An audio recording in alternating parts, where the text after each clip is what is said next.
안녕하세요 여러분, 큐쌤입니다. 이번 시간에는 4학년 1학기 수학 3단원 곱셈과 나눗셈에 대해서 야무지게 정리 들어가겠습니다. 파트 1에서는 세 자리의 수 곱하기 몇십에 대해서 알아보겠습니다. 우선 곱셈의 뜻부터 한번 확인해 보겠습니다. 여기 2 곱하기 7이 있습니다. 무슨 뜻일까요? 2를 7만큼 곱했다 라고 말할 수도 있겠지만 2를 7번 더했다 라고 표현할 수도 있죠. 그럼 2 곱하기 10은 무엇일까요? 2를 10번 더했다 라고 표현할 수 있죠. 3 곱하기 10은요? 3을 10번 더했으니까 답은 30이 되겠죠. 여기서 잠깐 어떤 규칙을 발견할 수가 있어요. 바로 어떤 수에 10을 곱하게 되면 그 답은 원래 값에 0이 하나 더 붙는다. 이것을 잘 기억한 다음 세 자릿수 곱셈으로 가보겠습니다. 128 곱하기 10을 해보겠습니다. 위에서 10을 곱하면 원래 숫자에 0이 하나 더 붙는다 라는 사실을 배웠었죠. 따라서 1280이 되겠습니다. 그럼 128 곱하기 20은요? 128이 20개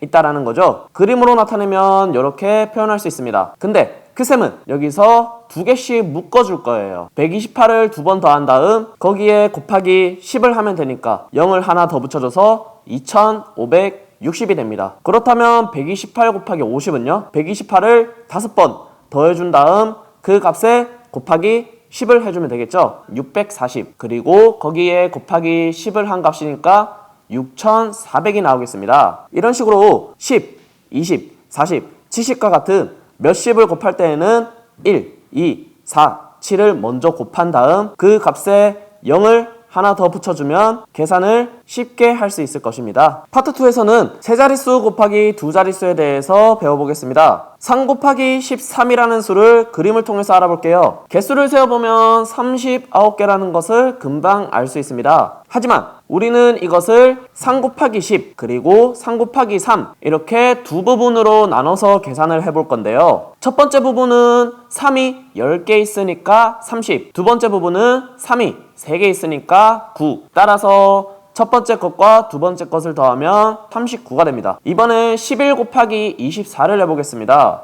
24를 20과 4 이렇게 두 부분으로 분리를 해서 계산을 해보겠습니다. 11 곱하기 20은 220, 11 곱하기 4는 44. 따라서 220과 44를 더해주면 264. 이렇게 빨리 계산을 할 수가 있습니다. 그럼 오늘의 미션 세 자릿수 곱하기 두 자릿수를 한번 알아보겠습니다. 130 곱하기 34를 해볼 건데요. 130 곱하기 30 그리고 130 곱하기 4 이렇게 두 부분을 계산해서 더해줄 건데요. 처음 130 곱하기 30은 파트 1에서 배웠던 세 자릿수 곱하기 몇십을 활용해서 계산하면 3900, 130 곱하기 4는 520이 됩니다. 따라서 두 개를 더하면 4420이 되는데요. 세로셈으로 계산하는 방법에 대해서도 알아보겠습니다. 세로셈을 할 때는 1의 자리부터 먼저 계산을 해줍니다. 4 곱하기 130을 하면은 520이 나오죠. 즉 분리를 시켰을 때 두 번째 수에 해당되겠습니다. 그리고 10의 자리를 계산할 때는 우선 0을 먼저 붙여준 다음 3 곱하기 130을 해주면 됩니다. 왜냐하면 여기 3이란 숫자는 원래는 3이 아니라 30에 해당됩니다. 30 곱하기 130을 해야 되기 때문에 0을 하나 더 먼저 붙여주는 겁니다. 그 다음에 3 곱하기 130을 해주면 3900이 나옵니다. 그래서 1번과 2번이 만들어졌으니까 두 개를 더하면은 4420이 나오겠습니다.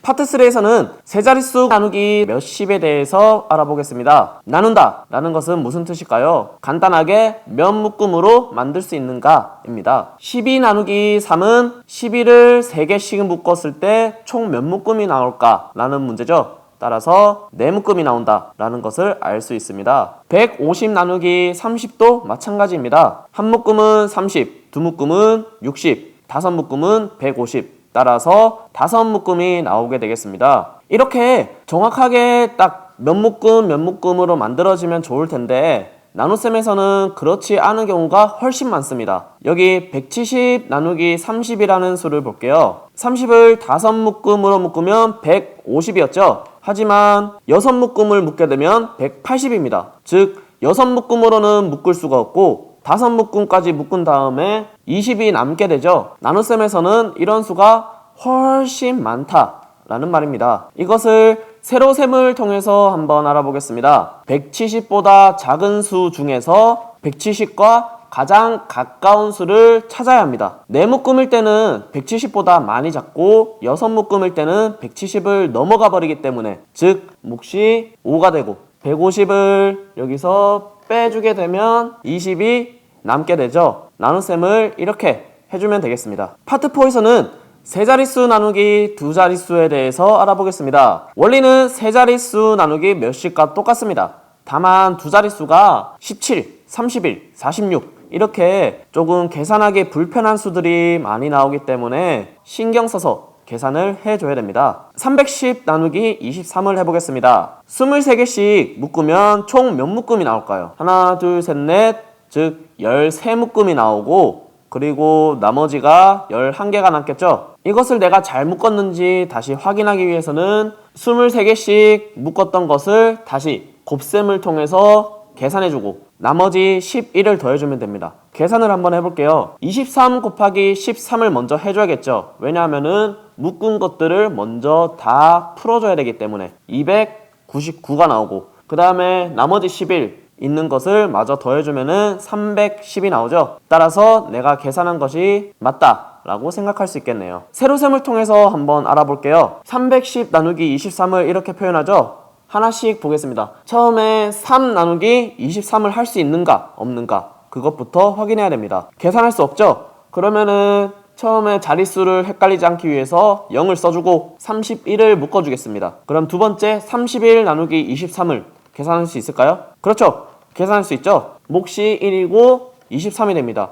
그래서 이거를 빼주면은 8이 남겠죠. 그럼 이번에는 마지막 뒤에 있는 0이라는 숫자를 쭉 가지고 와서 80을 만들고 마지막 자릿수를 계산해 주겠습니다. 80 나누기 23입니다. 아까 얘기했었죠. 나눗셈을 할 때는 나누는 수보다 크지 않은 수 중에서 가장 가까운 수를 찾으면 된다고 말했습니다. 23 곱하기 3이 80보다 작으면서 제일 가까운 수가 되니까 여기 답에도 3을 적어주도록 하겠습니다. 즉 80에서 69를 빼주면 마지막으로 11이 남는데, 이 11에서 23을 나눌 수는 없으니까 그대로 나머지로 적어주겠습니다. 0은 없는 수니까 빼주고 남아있는 숫자 몫 13, 그리고 나머지는 11 이렇게 구해줄 수 있겠습니다. 이번 시간에는 세 자릿수 곱하기 두 자릿수, 그리고 세 자릿수 나누기 두 자릿수에 대해서 알아봤습니다. 곱하기는 10의 자리와 1의 자리를 적절하게 분리시켜서 계산, 나누기는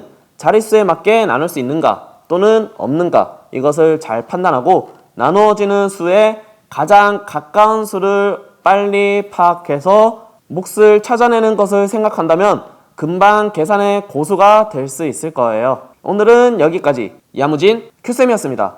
여러분 안녕.